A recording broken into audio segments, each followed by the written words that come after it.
La présentation de ce balado est rendue possible grâce à la collaboration d'Hydro-Québec dans les studios de Zoo à Montréal. Régine, bonjour. Bonjour. Est-ce que je peux vous appeler Régine maintenant? Régine. Oui, oui. Si vous m'appelez Jean-Luc. Je vais essayer. Ah, comme pour... Ah, ben, c'est quoi la difficulté? Il n'y a pas de difficulté là. Régine Laurent, on sait ce que vous avez fait, mais on ne sait pas qui vous êtes. C'est spécial. Êtes-vous sûr de vouloir le savoir? Ben, êtes-vous sûr de pouvoir le dire? Je pense que oui. Un petit bout. Un petit bout. Pas tout. J'ai été... D'abord, juste votre nom. Oui. Évidemment, vous êtes d'origine haïtienne. Oui.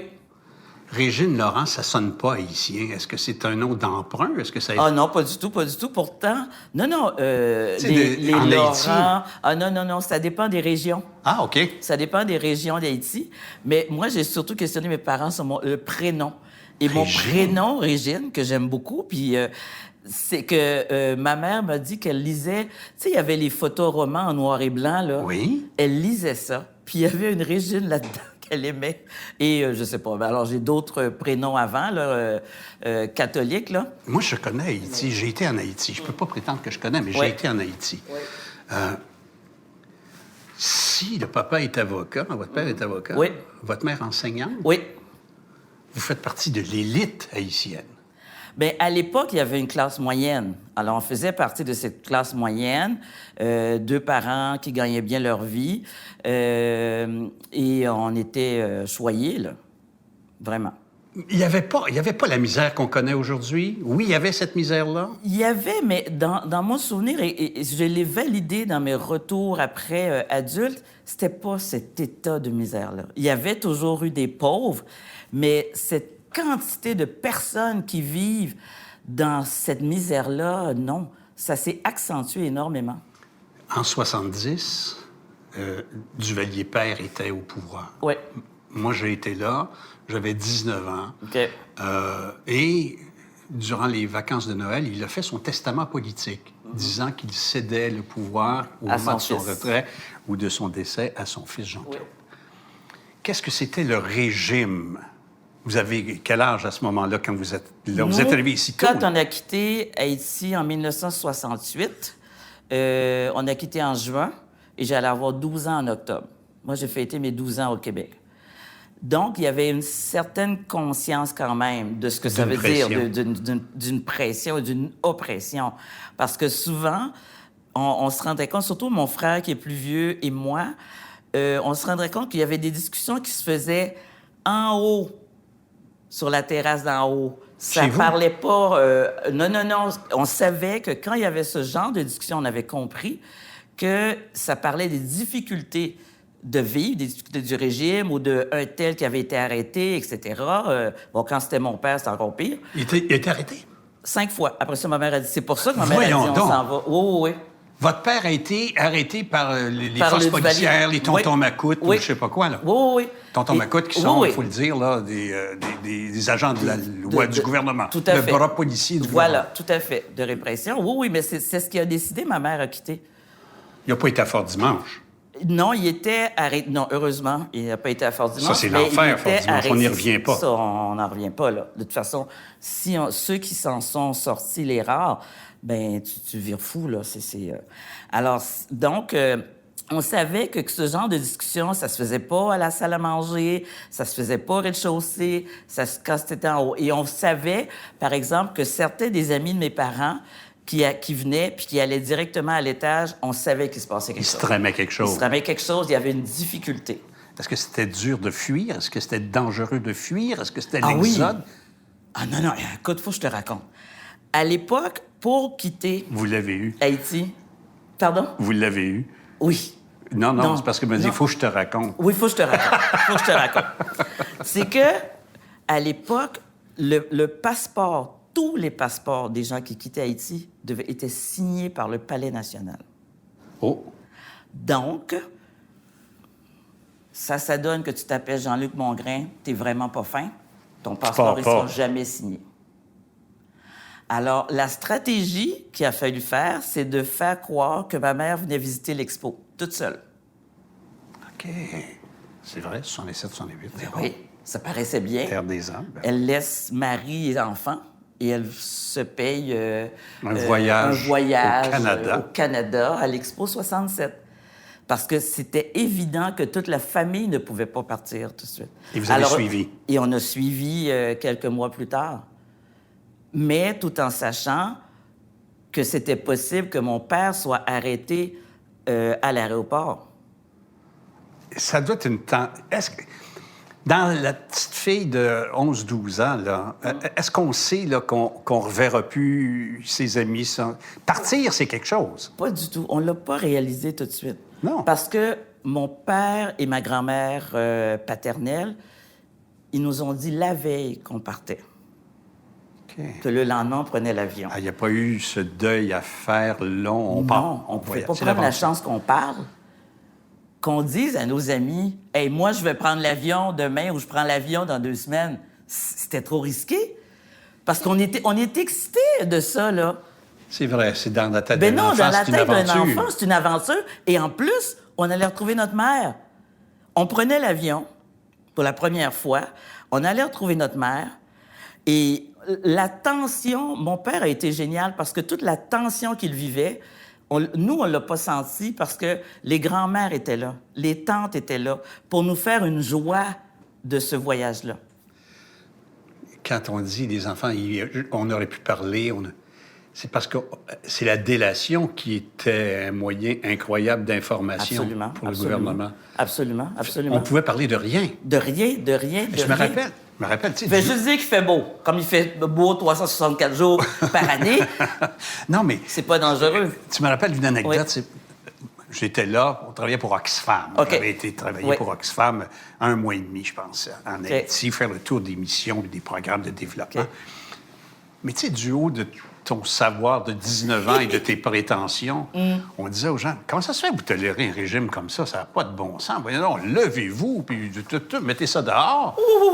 Écoute, on en a parlé une fois et on dit, on ne parle pas de ça. Non. C'est silence. Mais non. Pourquoi? Parce que le voisin d'à côté, s'il dit ça, puis il en parle aux autorités, Tout à fait. cette délation-là, ça fait comme la capacité de monter dans l'échelle sociale. Absolument. C'est incroyable, Absolument, j'en revenais pas. mais pour qu'un régime dictatorial perdure, il doit avoir des tentacules partout.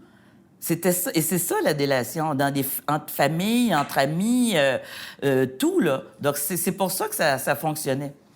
Aujourd'hui, quand on parle de gens qui quittent leur pays pour des raisons sociopolitiques, disons ça comme ça, là, Oui. On laisse des gens là-bas. Absolument, absolument. Ils peuvent être objets de vengeance. Oui. Et il faut dire que les personnes que nous, on quittait, il y avait particulièrement mon oncle, le frère de ma mère, pour qui on craignait un peu plus, mais mon père calmait en disant non, parce que lui, il était chirurgien. Ton père? Le frère de ma mère, mon oncle. OK. Lui était chirurgien, avec sa clinique, c'était une gang de... Ils en ont besoin. Ils en ont besoin. OK, je comprends. Et l'intérêt encore. Lui, il l'appelait, là, tonton Macoute ou pas, à 2 heures du matin. Il y avait eu des opère. blessés par balle, il partait opérer. Donc, et mes 2 tantes, les 2 frères de mon père, c'était plus tranquille. Donc, on n'avait pas trop d'inquiétude par rapport à ça. C'est Et tu sais que mon père, malgré tout ça, il avait toujours dit, la journée où je prends ma retraite, je retourne en Haïti. C'est ce qu'il a fait. Il dit, peu importe le régime. Peu importe le régime, et c'est ce qu'il a fait. Il est sorti, mais il n'est n'est jamais parti. Il n'est jamais parti. C'est spécial. Non, il n'est jamais parti. Mais c'est la perle des Antilles. On l'appelait comme ça. On l'appelait comme ça, oui. C'est un pays Mais enchanteur. Quand je parle aujourd'hui aux plus jeunes, puis je leur dis la perle des gentils, puis je leur dis que moi, par exemple, en Haïti, à l'école, ça nous apprenait la couture. T'sais. J'étais nulle, mais nulle, mais nulle. En couture? C'était épouvantable, nulle, pas capable de faire un ourlet comme du monde. Au désespoir de mes parents, le samedi après-midi, ils m'envoyaient prendre des leçons de couture. Non. Oui. Et C'est là, très traditionnel. ben écoute, non, mais c'est parce que mes parents ne pouvaient pas comprendre qu'il y a une fille qui est nulle en couture. Elle a beau être bonne ailleurs, comment ça se fait qu'elle est nulle en couture? Fait que j'allais prendre... Et je raconte à mes enfants que je partais toute seule à 9 ans. Je partais de Turgeau, et ils me donnaient l'argent pour prendre le taxi, la camionnette gourdes. tout seul. Ben oui, ils me donnaient les gourdes. Je partais toute seule à 9 ans de chez moi. Je prenais la camionnette. J'allais chez, je suis encore son nom, Mademoiselle Loiseau, qui m'a marqué. Et en revenant, Ben, je prenais pas la camionnette, je prenais les gourdes que j'avais, puis je m'achetais plein de bonbons sur le chemin, puis je retournais chez nous à pied. Les gens ne peuvent pas concevoir Que ça puisse se passer ça aujourd'hui. puisse se passer. Aujourd'hui, c'est impossible. Aujourd'hui, je vais en Haïti, je vais chez ma cousine et je sors pas en arrière de la barrière toute seule. C'est la panique. Vous retournez. Oui. Est-ce que vous êtes comme votre père? Non. Moi, je suis plus comme ma mère.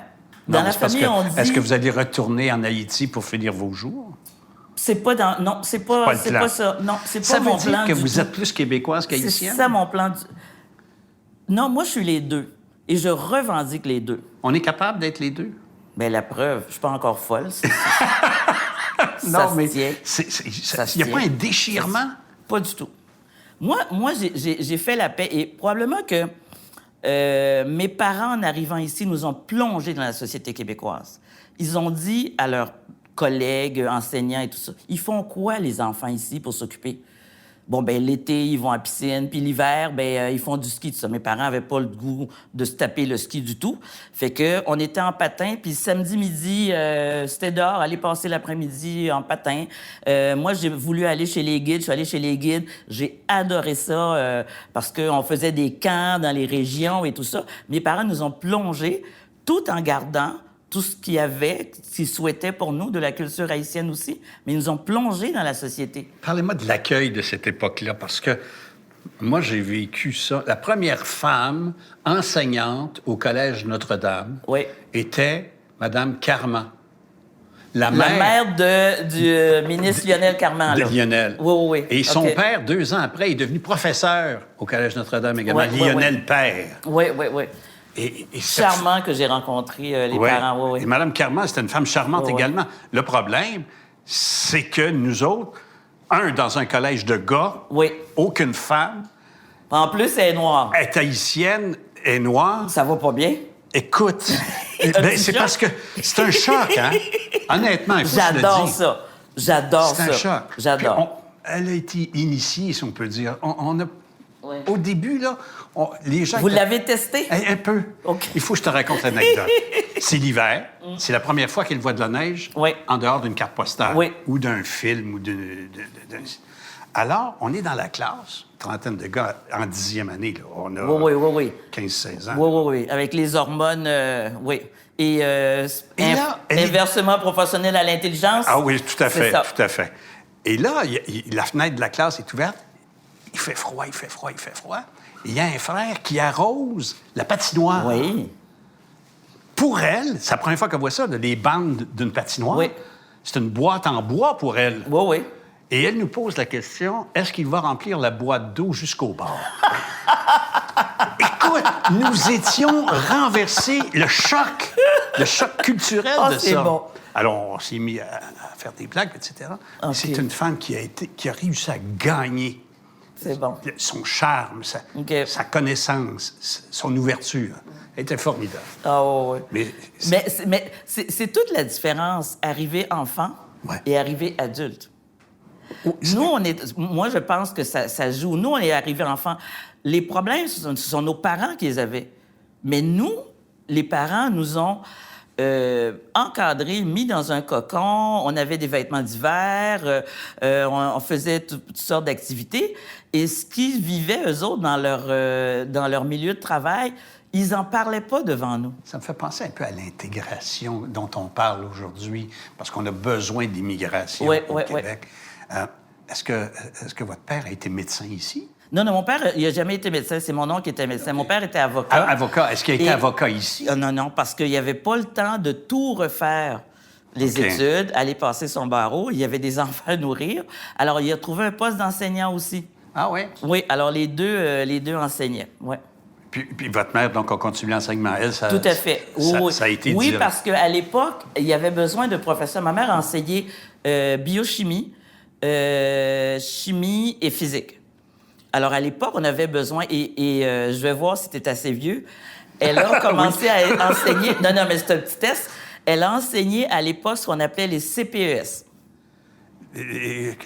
C'est les études préparatoires aux études supérieures. supérieures. Donc, c'était la transition avec l'arrivée des cégeps. Je suis plus vieux que vous, fait que...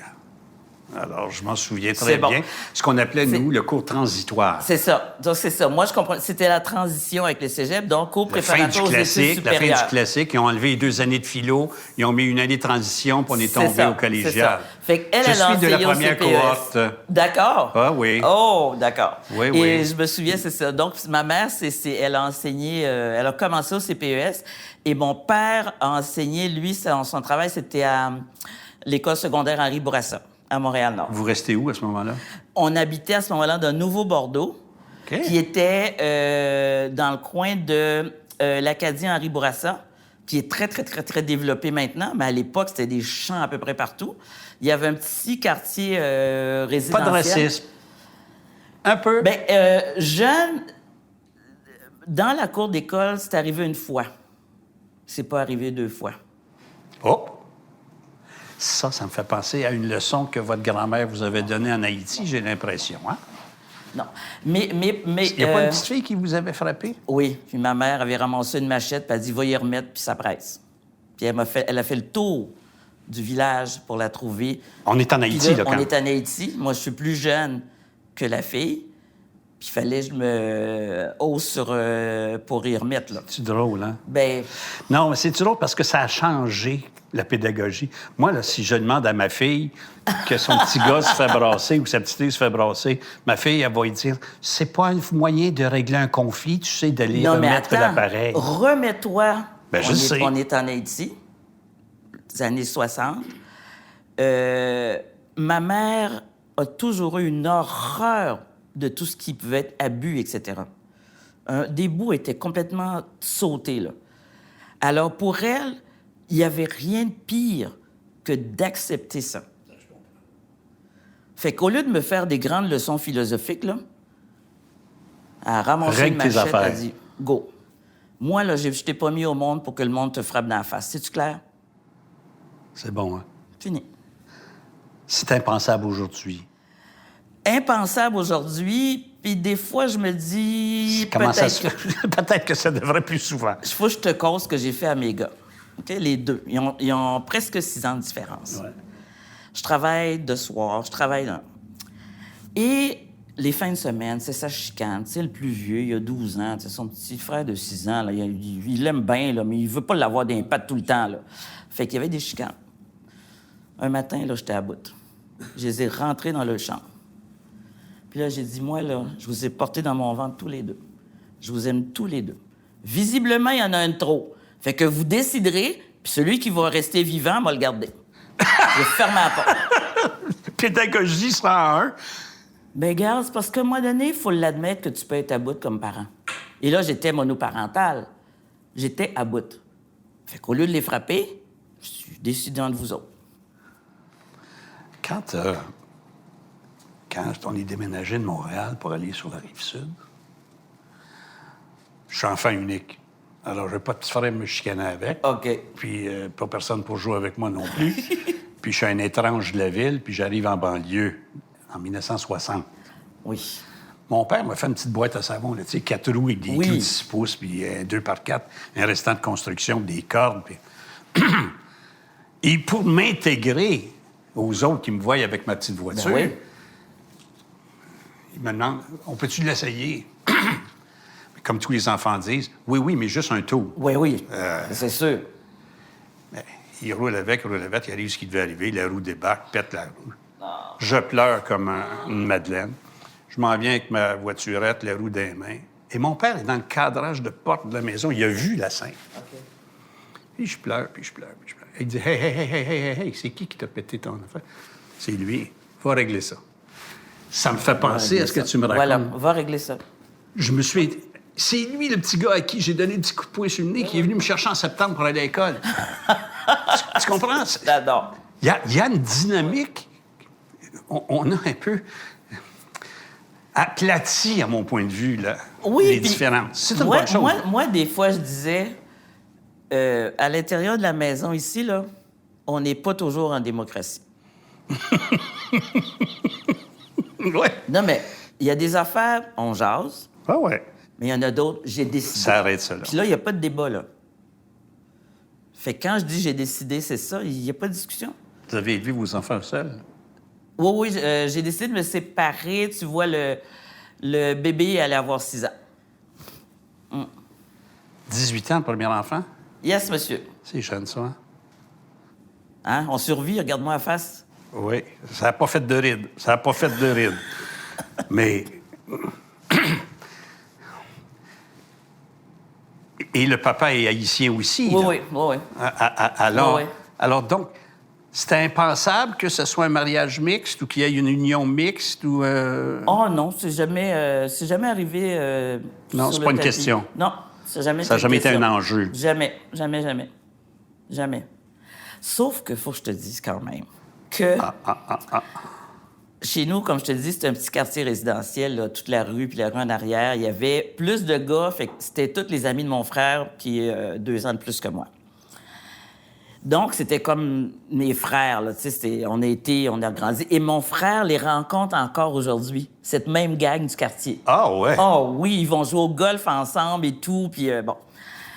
Et à un moment donné, je me souviens, je devais avoir 15-16 ans, puis il y avait une discussion au sous-sol, mais c'est les gars qui parlaient des filles, puis moi, j'arrive, puis j'entends un bout de la discussion, que je devais pas être là, et je me souviens, je leur ai dit, « Moi, là, il y en a pas un des Blancs qui va me toucher, là, parce que tout ce que vous avez fait de viol à mes grands-mères, puis tata. » Écoute, ils étaient sidérés.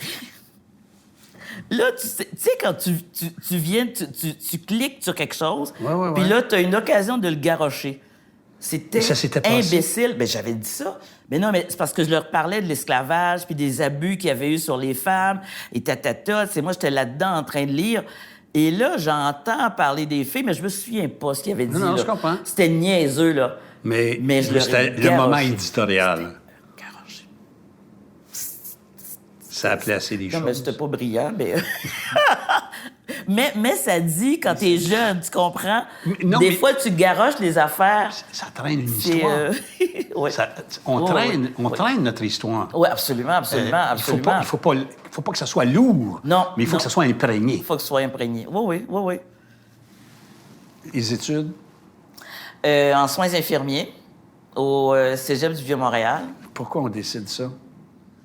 D'aller en soins infirmiers? C'est parce que ce qui me surprend, Oui. avec le regard d'aujourd'hui, Oui. de la femme que j'ai devant moi, c'est très traditionnel comme métier, mais essentiel aussi, là. Mais Oui, traditionnel, mais je le voyais pas comme ça, moi. Parce que... il me semble qu'avocate, ça y était bonne. C'est drôle, ça m'est jamais passé par la tête. J'ai été imprégnée par un entourage en Haïti de mon oncle que j'admirais beaucoup, des amis de ma mère qui étaient comme des tantes, qui étaient infirmières, puis je voyais ce que ça voulait dire, le côté humain de leur travail. Et c'est ça qui m'avait imprégné. Fait qu'il n'y a pas eu beaucoup de discussions, d'hésitation. Non. L'hésitation, ça a été sur le cégep. Parce que le cégep proche, c'était le cégep Bois-de-Boulogne. Puis mon frère m'amenait le vendredi soir au cinéma là. Mais je trouvais que c'était tellement tranquille. Bois-de-Boulogne, c'était trop calme. C'était plate. Mais où c'est pas plate, un cégep? Ça faisait juste étudier. On est en Bois-de-Boulogne. Non, mais c'est vrai. fait pour ça.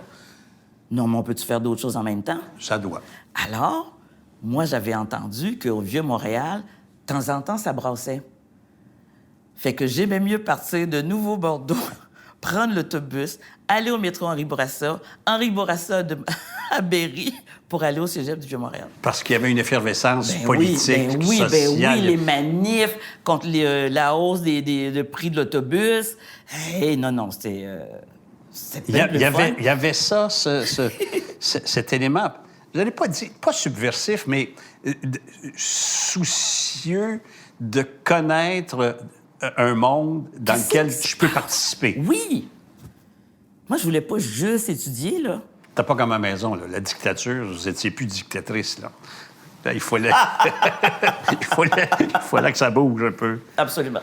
J'ai Politique adoré étudiante, ça. la politique étudiante. Vous en avez fait. J'ai adoré, vraiment. Oui. Mais pas au point de changer d'idée dans l'orientation professionnelle. Oh non, absolument pas. Je n'ai jamais eu de doute sur ce que je voulais faire, c'était être infirmière. J'étais tellement fière, là. Je me souviens encore, mon premier stage, c'était à l'hôpital Notre-Dame-de-la-Merci, sur le boulevard Gouin. Oui. Maman- Mais ça, c'est un hôpital dont on ne sortait pas. Oui, à l'époque. À Et l'époque. encore aujourd'hui parfois, mais j'étais tellement fière, là. La veille, j'avais repassé mon uniforme. Puis je voulais tellement pas que mon uniforme soit froissé que ma mère était venue me reconduire en auto. Oh! Ça te donne une idée. Ça donne une idée, mais ça donne deux idées. Ça donne une idée d'aimer son métier, mais ça donne du côté fier-pète aussi, là. Un peu, honnêtement, pas mal. D'ailleurs, c'est un des reproches que me font les enfants, mais ils disent « T'es tellement orgueilleuse, t'es tellement orgueilleuse. » Je dis « Oui, mais en même temps, ça m'a donné un moteur pas pire. » Parlons-en de ce moteur-là, parce que vous êtes une battante, dans le fond. Il me semble que moi, Régine, Laurent, vous êtes une battante, mais pas une batailleuse. Non, je suis pas batailleuse. Mais moi, je me suis toujours dit, je veux pas subir la vie. Je vais être dedans. Vous faites partie de la parade, le point de Je vais être dedans. Oui, oui. C'est juste une façon de toutes ces facettes-là de la vie, je les veux toutes parce que c'est comme ça que je me sens vivante. Mais être vivante et travailler auprès de gens qui risquent de perdre la vie, Ouais. il y a une contamination possible. Il faut que vous rendiez ces gens-là pour ce qu'il leur reste Oui, peut-être oui. dans des situations limites, Oui. agréables, souriantes. Oui. Il n'y a pas seulement le service médical, il y a une présence. Mais les familles aussi. Les familles qui voient leurs grands-parents, par exemple, qui va mourir. Ah oui, il y a le soin à cette personne-là qui est en fin de vie. Mais comment on soutient ces familles-là? Prendre le temps de jaser avec eux autres. C'est moi, j'avais le temps à ce moment-là parce que le travail d'équipe c'est tellement différent d'aujourd'hui, mais je pouvais dire, par exemple, à celle qui était l'infirmière qui était au poste, cherche-moi pas, je vais être 10 minutes dans telle chambre. C'est plus possible aujourd'hui, là. C'est plus possible. J'allais m'asseoir sur un coin de chaise, puis je jasais avec la famille. Puis de jour après jour, des fois, il y en a qui arrivaient et disaient « Ah, t'es là ce soir, Régine. Là, tu viendras. On a apporté un thermos de café, là. Tu viendras prendre une gorgée de café avec nous autres. » C'est ça aussi. Quelle est votre relation entre la souffrance et la fin de vie? Autrement dit, vous êtes au chevet de gens qui souffrent, qui certainement sont pris par la peur de leur fin de vie, Ouais. et ce que l'on connaît aujourd'hui comme possibilité de décider de la fin de ses jours. Comment la fille qui a passé sa vie à vouloir sauver des vies, à aider à un mieux-être, conjugue avec cette nouvelle réalité-là dans le monde médical? Non seulement j'étais en faveur en théorie, mais je l'ai vécu de proche. Non. Moi, j'ai une amie, Louise, ça fait... je pense que j'avais 30 ans quand on est devenus amis. Et son chum, Jean-Pierre, c'était comme mon frère, là. Tu sais, on se disait, on est 3 filles, là. C'était comme mon frère. Et lui, il avait une condition pulmonaire qui s'est dégradée, et il a choisi l'aide médicale à mourir. Et eux autres, ils en ont discuté les deux. J'allais souper avec eux autres, on en a discuté. Il était très, très, très serein avec sa décision.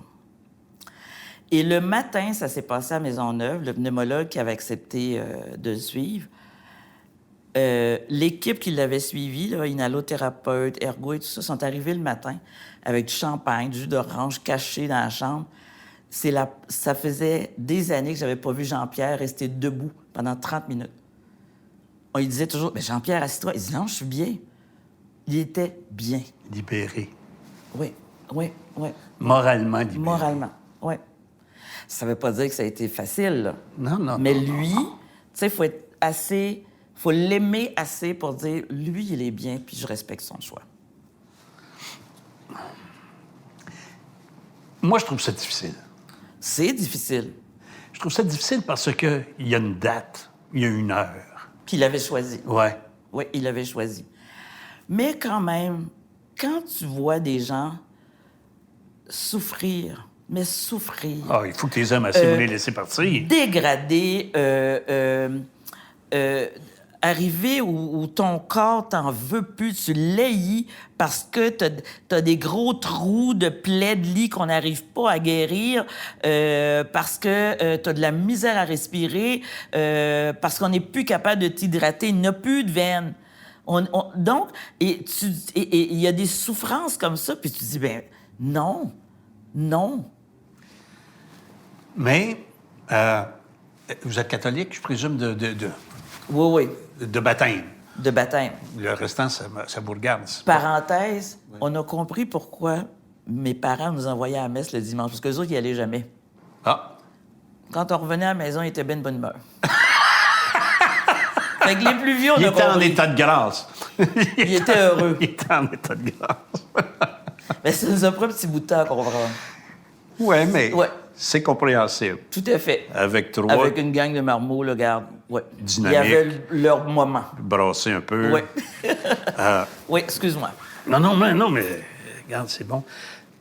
C'est que quand je regarde le catholicisme et la religion, chez nous, ils appelaient ça même les grâces de la mort.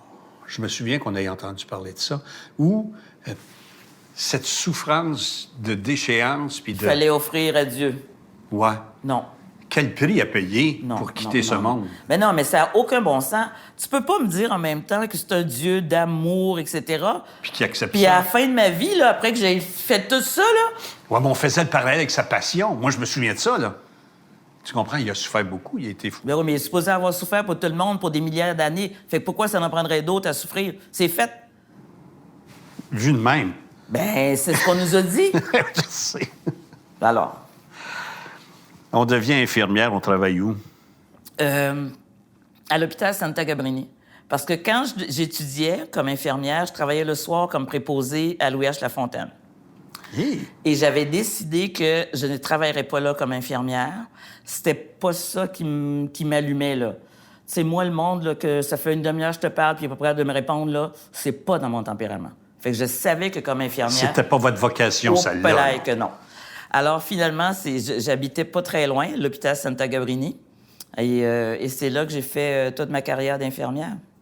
Est-ce que c'est là que le germe syndical a commencé à pousser? Oui. Comment ça? C'était quoi l'événement déclencheur? Euh, Moi, j'ai un oncle qui était à la CSN. Oui. Un oncle par alliance qui était à la CSN. C'était un bon travailleur dans le papier. Et lui, il a eu un élément déclencheur. C'est quand il y a un gars qui, tu sais, il coupait le papier, là, quand ils font puis ils partent en Oui. roulette, des gros goulots, puis l'autre, puis le bras, il a passé dans la machine. Lui, Quelle horreur. c'est pas vrai, là. Ça ira pas de même. Il s'est découvert une vocation Que- de défendre les autres. Le moyen, c'était le syndicalisme. Ouais. Ça, c'était Mais moi, quoi? c'était même pas le déclencheur, ça n'a même pas été défendre les autres, c'était de me défendre moi-même.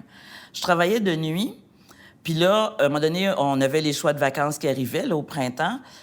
Et quand je suis revenue la nuit d'après, quelqu'un avait changé mon choix de vacances. Et là, il y avait une infirmière le matin à qui je jasais un peu plus, fait que je lui donne le rapport. Parce que je dis, comment ça marche? Pourquoi ça a changé mes vacances? Puis là, elle regarde la feuille, elle dit, ben non, t'es plus ancienne qu'elle, fait que ton Tu choix de devrais vacances, tu devrais l'avoir, puis tout ça. Je dis, je fais comment? Puis elle me dit, écoute, il y a un bureau qui s'appelle le syndicat, va les voir, ils vont. Et c'est comme ça que ça a commencé. J'ai débarqué dans ce bureau-là, puis j'ai dit, voici mon nom, je travaille à telle place, voici la feuille de vacances. Puis ils m'ont réglé ça. Oui, mais vous auriez pu aimer... Bon, j'ai gagné mon point. On arrête ça là. Je retourne, je prends mes vacances, puis je reviendrai faire mon chiffre plus tard. Mais j'étais reconnaissante et parce qu'on m'avait dit, écoute, voici ce que c'est quoi notre job dans l'hôpital, de défendre les infirmières, de s'assurer qu'il n'y ait pas d'injustice entre les employés. Et tu as ton mot à dire parce qu'il y a des assemblées générales régulièrement au cours de l'année, fait que viens dire ton mot. Fait que tu me dis, viens dire ton mot, Jean-Luc, moi, aller dire mon mot, hein. Oui, je pense. Fait que, Comme je vous connais. fait que j'ai commencé à aller aux assemblées générales. Puis c'est comme ça. Mais ce sont les valeurs que j'ai retrouvées, c'est-à-dire la justice, la défense de tout le monde. Mais ça, c'est des valeurs pas qui ont été... d'inégalité, Des valeurs qui ont été incarnées chez vous par votre père? Par mes parents, ah oui. Par votre Ah mère? oui, ah oui, absolument.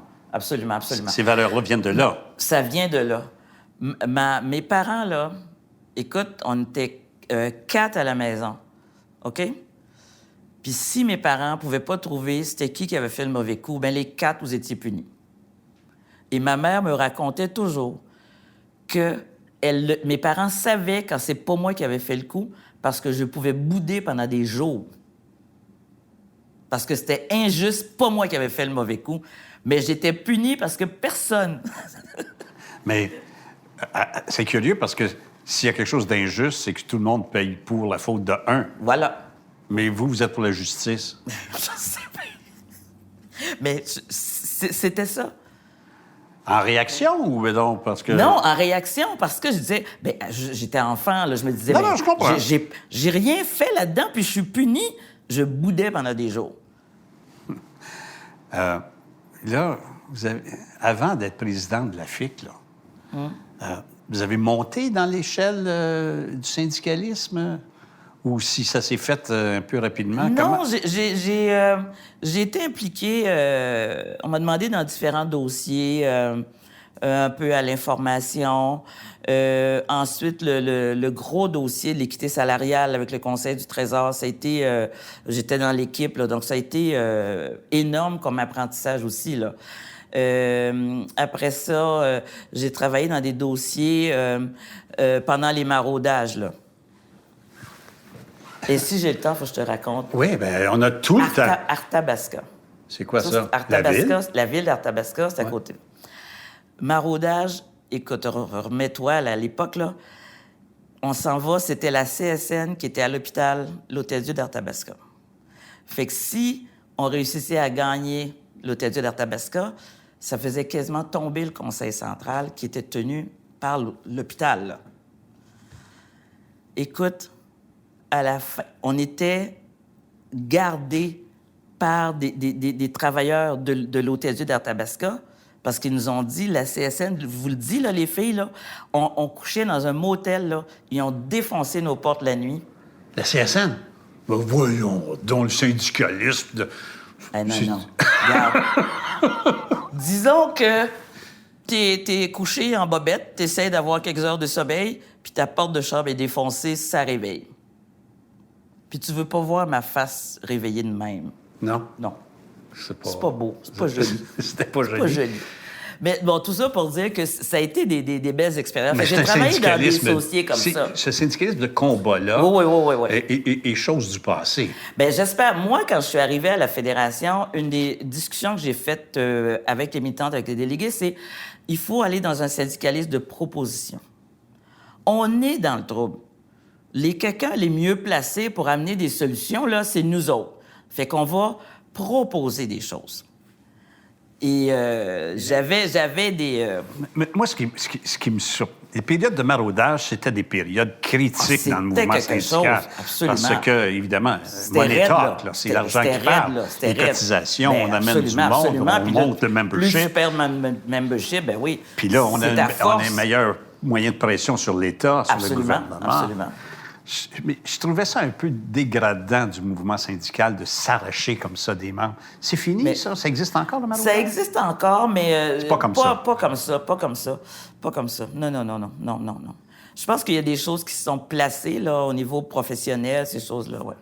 Dans la recherche, que j'ai regardé, puis tout ça, première femme noire présidente d'une fédération, d'un mouvement syndical, etc., ça m'a fait mal au cœur. De dire ça, que ça soit un des qualificatifs. Première femme noire. C'est parce que t'as pas peur d'être instrumentalisé là-dedans? C'est une journaliste qui m'a fait la remarque. Parce que moi, j'étais... T'étais infirmière, puis travailleuse. J'étais ce que j'avais à faire, j'étais militante, puis on me dit, garde, tu pourrais faire cette job-là, puis... mes enfants m'ont dit, ben voyons, maman, si tu poses pas ta candidature, tu vas le regretter toute ta vie. Fait que go... Et ça a été une des premières choses qu'une journaliste m'a dit. Fait que là, quand elle m'a dit ça, là, j'ai réalisé, qu'est-ce que ça veut dire? J'ai quelque chose à faire là-dedans, moi, je comprends très bien. Moi, être de couleur, puis avoir été le premier animateur d'affaires publiques noir au Québec, j'aurais dit, c'est-tu pour moi ou c'est pour créer un genre d'équité? Non, mais j'ai compris... tu comprends ce que je veux dire? Quand elle a discuté, puis elle a dit, écoutez... ça peut aider parce que il y a beaucoup d'injustices encore qui se vivent dans les hôpitaux, dans les établissements de santé. Ça peut aider d'autres infirmières noires, par exemple, à prendre leur place, à arrêter de subir, à se dire, ben je peux y aller. Donc, ça a été ça. Mais sur le coup, je me suis dit, OK, qu'est-ce que j'ai à faire avec ça, là? Mais j'ai compris, ouais. Pourquoi il y a beaucoup de femmes de couleur qui sont dans le domaine hospitalier? Plusieurs raisons. J'ai pas fait d'études sociologiques, là, mais... Parce que je le constate. Plusieurs raisons. Ben oui, ma oui. Ma belle-mère est dans l'Institut de gériatrie à Montréal. Là. Elle est là. Oui. Il y a beaucoup de personnel de couleur. Et ou espagnol, hispanophone. Oui. Il y a plusieurs choses. Un, je pense qu'il y a une acceptation qu'elles sont capables de faire ce travail-là, puis qu'elles le font avec beaucoup d'empathie et beaucoup d'amour. Alors, c'est plus facile d'être accepté dans ce milieu-là. Il y a aussi tout le bagage, parce qu'il y a eu beaucoup d'infirmières noires, particulièrement d'origine haïtienne, qui ont fait des choses et des projets extraordinaires bien avant les CLSC, mais que ça ressemblait à des CLSC, qui ont fait des choses dans le communautaire et tout ça. Fait qu'il y a une espèce de mots qui se passent que c'est bien. Et il y a la stabilité de l'emploi aussi, là. Ah oui, hein? Donc, tout ça, ça joue. C'est pas du cheap labor. Non. Tu sais, des fois, là, tu dis, non, je peux pas aller ailleurs, je vais aller là. Non, parce que... Et c'est ça qui est bien dans le mouvement syndical. Ben, c'est ça, c'est que ça garantit la lutte, ça. c'est tout le monde a le même salaire, là. Tout le monde pareil, là. Oui. Quand on réussit à représenter des groupes importants, qu'on peut prendre le téléphone puis parler au premier ministre... Je l'ai pas fait souvent. Non, mais ça peut arriver. Ça peut. Il répond. Oui. Il répond. Oui. Qu'est-ce que ça fait à l'ego? Oh non, il n'y a pas d'ego là. Non? Oh mon Dieu, non. Je suis fier pète, je suis content. Non, je suis bien trop stressé, puis... non. C'est le poids de la responsabilité, là. On est tout seul? On est tout seul en haut? Oui. En haut de la pyramide, on est tout seul. Oui. On voit tout, mais on est tout seul. On ne peut pas le partager. Pas vraiment. Est-ce que c'est lourd? C'est lourd. C'est lourd, mais pour moi, ça vient avec... Tu sais, je l'ai choisi, là. Il n'y a personne qui m'a attaché, là. Oui, mais des fois, il y a des choses qu'on choisit, puis tu comprends? On n'a pas toujours le plan de la boîte de chocolat pour savoir lequel qu'on prend. Là. Mais c'est lourd, mais en même temps, c'est une petite partie qui est la lourdeur. Parce que moi, j'avais tellement de plaisir quand je faisais le tour du Québec, dans les établissements, d'aller rencontrer le monde, sur le plancher, sur les unités, dans les assemblées. Moi, là, c'était ça mon moteur. Parce que après ça, quand justement j'avais à intervenir ou à parler au ministre de la Santé, je pouvais dire ça, là, à telle place, ça, à telle place, ça, à telle place, je l'ai entendu. Fait qu'arrêtez de me dire que ça n'existe pas. Je l'ai vu. Je suis allé sur le terrain. Et il y avait tellement de reconnaissance que je recevais des militantes que, tu sais, cette portion de responsabilité-là, j'étais capable de vivre avec. Mais parmi les responsabilités, la décision de dire on fait une manif ou on fait une grève. Oui. C'est la peine capitale des relations de travail, la grève. C'est vrai. Mais j'ai... Le lock-out pour le patronat, c'est la même chose. Là. Tout à fait. C'est une affaire qu'il ne faut pas faire. Mais pendant les presque 10 ans, j'étais à la tête de la FIC, on n'a pas fait de grève. Les 2 négociations que j'ai faites, pas fait de grève. On a tout fait. J'ai fait un campement. Bien, tout à fait, mais on n'a pas fait de grève. Il fallait faire autre chose. Il fallait faire différemment. Il fallait faire pour que jamais les patients ne soient inquiets ou que leur famille soit inquiète qu'ils n'auront pas de soins demain matin parce qu'on va être en grève. Ça, c'est vrai. C'était ça, je leur ai dit. J'ai vécu ça. Moi, j'ai fait les 2 grèves, 89, 99, comme militante, puis tatata. J'étais d'accord avec ça. Mais à un moment donné, il faut dire, on est où aujourd'hui? Cette tolérance-là, il ne faut pas que ça casse. C'est vrai, parce qu'il peut y avoir un écœurement, un désaffiliation du mouvement syndical. Malgré tout l'amour qu'ils ont pour les infirmières, mais il ne faut pas trop étirer, là. Fait que c'est pour ça qu'on a choisi de faire le campement devant l'Assemblée nationale. L'idée, c'était Attaquons-nous à ceux qui prennent les décisions.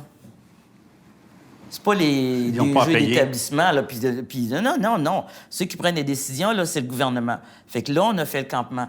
On a talonné les députés. Parce qu'on s'est dit, quand ils vont être assez écœurés que vous alliez les voir partout dans les régions, quand ils vont arriver dans leur caucus, ils vont dire, donc, qu'est-ce que vous faites? Donc, vous avez travaillé à une nouvelle forme de syndicalisme. Sais-tu, cette nouvelle forme-là, jusqu'à présent, elle existe avec la clinique SAPSA qui est à Québec, tenue par une infirmière praticienne. Moi, là, j'ai jamais été capable d'accepter qu'il y ait un ministre de la Santé qui me dise non. Ben, je dis, bien, en Ontario, à côté, les infirmières praticiennes prennent soin de la population. Elles ont des années d'études. À travers le Canada, ce sont elles, beaucoup, la première ligne. Pourquoi on ne peut pas faire ça au Québec? Fait que là, quand j'ai eu des refus, on a fait un débat en congrès, puis on a dit, on a une infirmière praticienne qui déjà fait du communautaire, on va financer la clinique, puis on va faire la preuve que c'est possible et que c'est bon pour la population. Faire du syndicalisme autrement, donc, ça se fait. Ben oui. Mais il y a beaucoup de politiciens qui se vantent de faire... Il faut faire de la politique autrement, puis ça ressemble toujours à la même affaire. Comment ça se fait? Bien, probablement qu'ils sont dans mettons d'autres que tu fais de la carcans. politique. Tu veux pas voir ça. Mettons que... Ça serait j'ai comme à la l'impression qu'ils maison. ont d'un carcan. Battez-vous, puis celui qui va ressortir d'ici vivant... Mais je sais pas, j'ai l'impression qu'il y a comme une espèce de carcan qui est plus difficile parce que, tu sais, faire du syndicalisme autrement, puis nous, à l'exécutif, qu'on apporte une proposition au Congrès, qu'on en débatte, il n'y avait pas d'adversaire.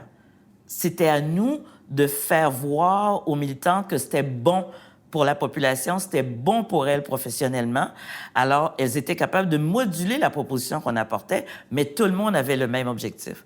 Mais en politique, quand tu as 22 adversaires à côté de toi, c'est pas la même affaire, là. Quand on laisse le mouvement syndical, il y a des regrets aussi. Oui. Il y a des bons coups, mais il y a des regrets. Ouais. Qu'est-ce qui n'a pas été fait sous le régime, le régime Laurent? J'aurais aimé avoir plus de formation pour les militants qui sont localement dans les établissements. Oui. Qu'elles soient mieux outillées, mieux armées, parce que les choses changent. Ça a l'air de rien, mais le changement de structure qui est arrivé avec les CIS et les CIUS, ça change. C'est une bonne affaire, ça. Moi, là, quand un Pas fonctionnaire... du tout. Bon, ben, parce que moi, là... Parle-moi pas là-dessus. Ben, j'essaye, parce que je veux Non. juste... Non? OK. Parce que je veux juste Non. dire que moi, quand un fonctionnaire décide qu'un hôpital, ça s'appelle un CISSS, CHUS de l'Estrie, Oui. là, il y en a fumé du bon. Là. Ben, tout à fait. Parce Tout à que fait. moi, je veux aller à l'hôpital. Je Ben veux oui. pas... Ben oui. Ça arrête ça sais. là. On est d'accord.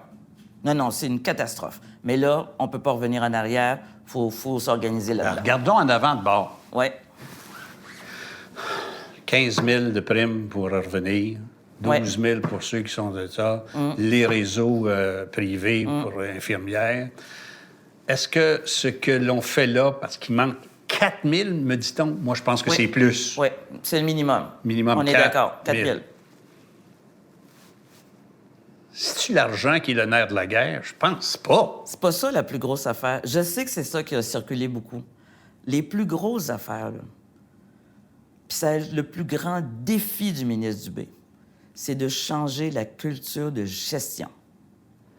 Ça veut dire, là... Ouais, ça veut dire... Ça veut dire, Merci là... de poser la question, parce que ça veut dire quoi? Ça veut dire, là, par exemple, quand il parle des horaires, en ce moment, là, il y a quelqu'un à 50 km qui décide de mon horaire de travail, où est-ce que je suis. Parce que ça a été centralisé.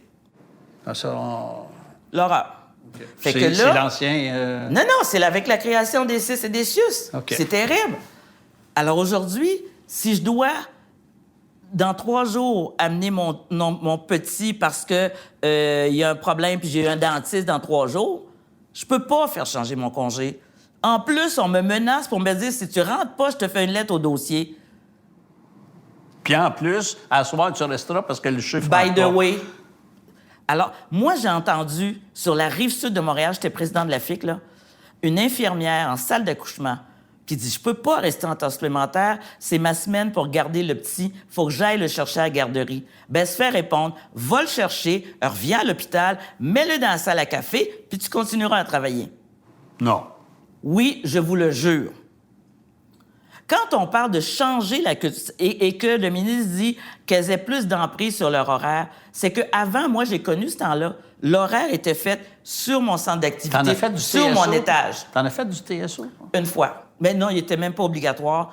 On était vraiment mal pris. Puis là, mais on s'est organisé et la coordonnatrice qui était là, qui était brillante, elle a changé nos congés parce que j'ai dit, moi, je peux bien le faire, mais je reviens pas ici demain matin à 7h30, oubliez ça, là. Est-ce que c'est vrai que c'est pas dans les conventions collectives, le TSO, puis c'est une mesure administrative? C'est une mesure administrative. Qui est devenue une règle de gestion. Une règle de gestion. Ben oui. Alors, quand je dis la culture, là, ça va être le plus gros défi du ministre. De changer cette culture-là et pour que les syndicats et le monde sur le plancher le croient et qu'ils disent « OK, on va embarquer pour changer cette culture-là. » C'est pas fait parce que il y a des séquelles importantes dans le personnel hospitalier. Absolument. C'est dur de croire à quelqu'un « je le ferai plus », puis ça fait 4 fois qu'il passe en cours. C'est pour ça que je pense que mon analyse, c'est que l'argent est venu mettre ça à table pour prouver une bonne foi. OK. Mais le gros problème, c'est le changement de culture, c'est les horaires de travail, puis c'est un climat moins toxique.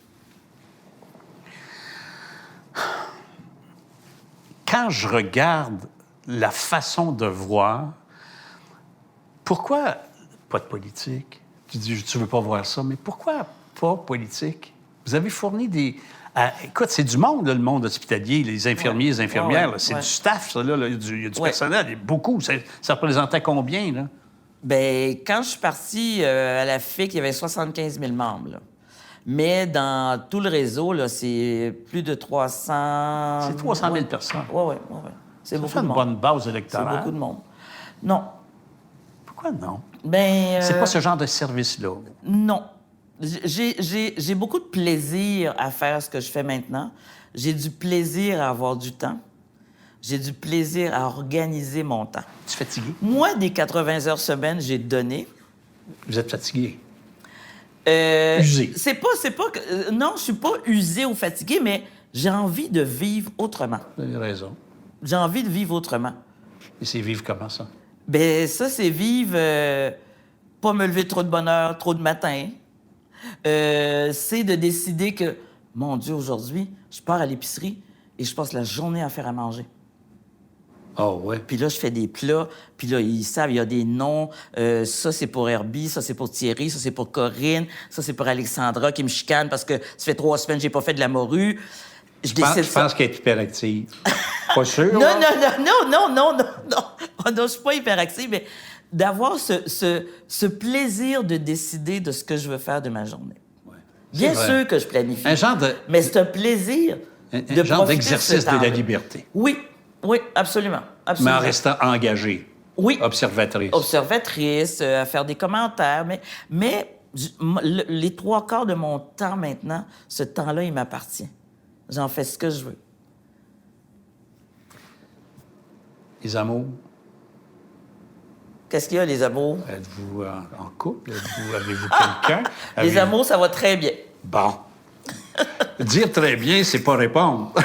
Ça va très bien, les amours. Vraiment. Mais les grands amours sont les enfants. Oui. Il va en avoir, là. Et bientôt... Ouais, qu'est-ce qu'il va y avoir bientôt? Bientôt, ma belle-fille, mi-octobre, elle devrait accoucher. Fait que ça va être le premier petit bébé... Un gars, une fille? de mon côté. Une petite fille. Elle va s'appeler comment, Régine? Non.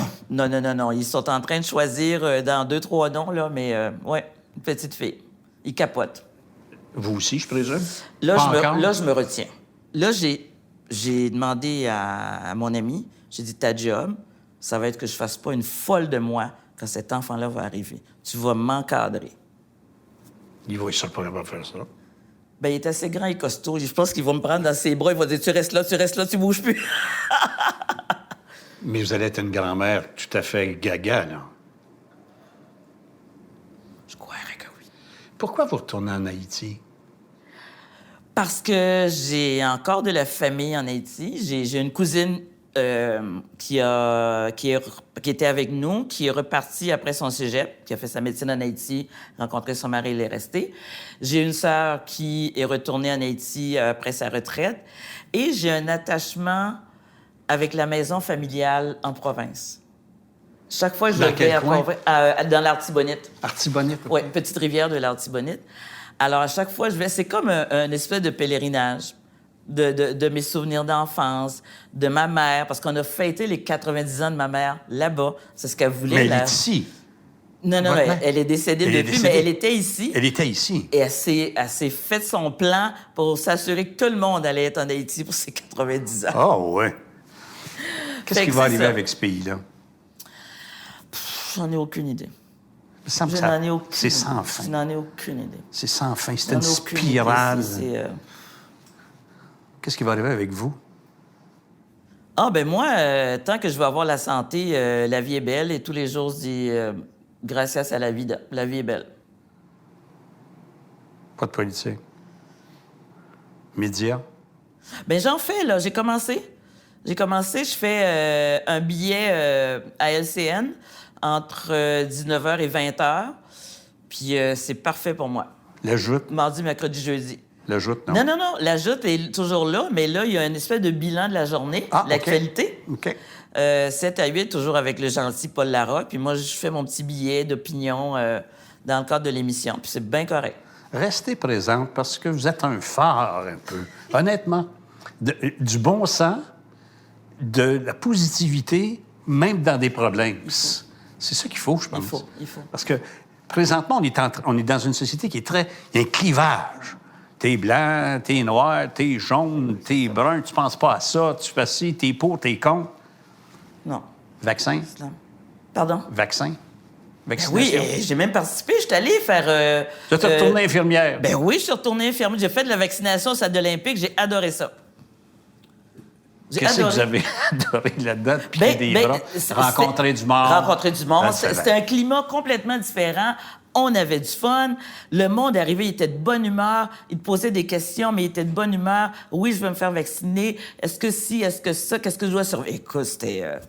Est-ce que votre message dans la communauté haïtienne, parce qu'il y a une résistance... Oui. Est-ce que vous pouvez faire un message encore plus fort? J'ai essayé, le CIUS de l'Est de l'île m'avait demandé, j'ai fait une tournée au printemps dernier, fin de l'hiver, à l'hôpital Notre-Dame sur les unités et à l'hôpital de Verdun, puis je l'ai faite là. Puis je leur parlais noirs de toutes origines pour leur dire c'est quoi le problème, pourquoi vous voulez pas. Puis j'étais toujours avec un médecin spécialiste, il y avait des questions plus poussées, évidemment. Puis bon, il y en a que j'ai réussi à convaincre, mais c'est ça. Fait que vous êtes haïtienne, mais québécoise, ou québécoise et haïtienne? C'est ça. Mais on est très content de cette visite. Merci beaucoup, Mais Régine. merci. C'était super gentil. Merci. Puis on a su davantage qui vous étiez plutôt que ce que vous faisiez. Merci beaucoup. Merci.